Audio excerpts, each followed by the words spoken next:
Let me just make sure that I understand what you're saying, because at first you said that the first targets are those with criminal records, but you are also saying that those who are undocumented in the U.S., also who don't have criminal records, people who are working in their communities, maybe even have spouses who are American citizens, they could be swept up with ICE today as well? What I'm telling you is when we go find our priority target, which is a criminal alien, if he's with others in the United States illegally, we're going to take enforcement action against him. We're going to enforce the immigration law. CNN host and paid mouthpiece Dana Bash was left visibly stunned and horrified as former Trump border chief Tom Homan dared to state the obvious.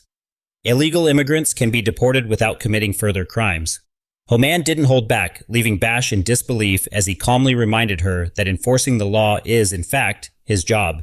And so what is happening as we speak is limited to those with criminal records? That's the target of this operation. But like I said many times, in places like sanctuary cities where we can't arrest a bad person in the jail, we would like to have access to the jail to arrest a criminal alien in the safety and security of a county jail, which is safer for the community, safer for the officers, and safer for the alien. But when you release a public safety threat out of a sanctuary jail and won't give us access to him, that means we got to go to the neighborhood and find him. And we will find him. But when we find him, he may be with others. Others that don't have a criminal conviction but are in the country illegally, they will be arrested too, because we're not going to strike. And this is the difference between the last administration and this administration. ICE is going to enforce the immigration law. There's nothing in the INA, the Immigration Nationality Act, says you got to be convicted of a serious crime in order to be removed from this country. So there's going to be more collateral arrests in sanctuary cities because they forced us to go in the community and find the guy we're looking for. What happens then? So the ICE officers gets an individual or a set of individuals and apprehends them. What next? What do these ICE officers do with them? Because in some cases, and you know this far better than I,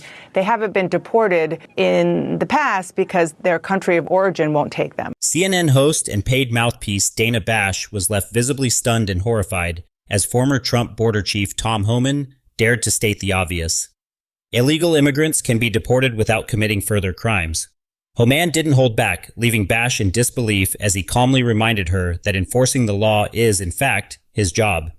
Well, what happens after arrest? They're taken to an ICE office and they're processed and put in detention. While they're in detention, ICE officers work on travel documents. The host country sends travel documents saying, yeah, this is our citizen, this is our national. Then we make flight arrangements. So they could be in detention from a few days for a few weeks until that removal is made happen. What if the host country doesn't want them, as has happened in the recent past? We have various plans. We have various plans. Other countries are willing to take them. We have third safe country removals. So that's something we're working through. But I think you're going to see less of the recalcitrant countries. Countries won't take their citizens back under this president, because this president has vowed that these countries will take them back. So I'll leave that up to the White House, but there will be negotiations with those countries who are pushing back on recalcitrancy, and they will be removed. They're so fixated on the idea that the home countries of illegal immigrants might not want them back, but it's like they completely ignore the fact that we don't want them here either.